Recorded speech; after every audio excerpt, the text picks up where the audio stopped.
Bagamat higit na mas malawak sa probinsya ng Davao ang taniman ng niyog sa Quezon Province, mas nauungos na naman ito pagdating sa dami ng produksyon.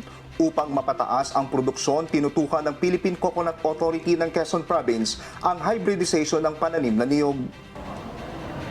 Tayo po 45 nuts per tree per year lang.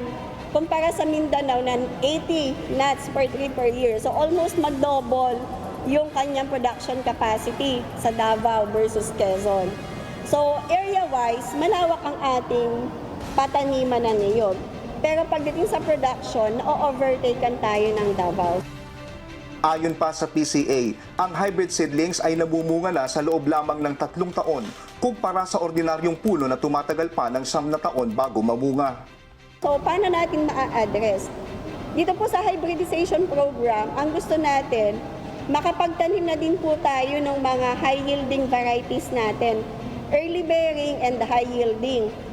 Bagamat malaking tulong ang food processing mula sa niyog, hindi din anya dapat pabayaan ang pagtatanim at pagpapaganda ng ani sa lalawigan upang sapatan ang supply na kailangan sa lalawigan at karatig probinsya.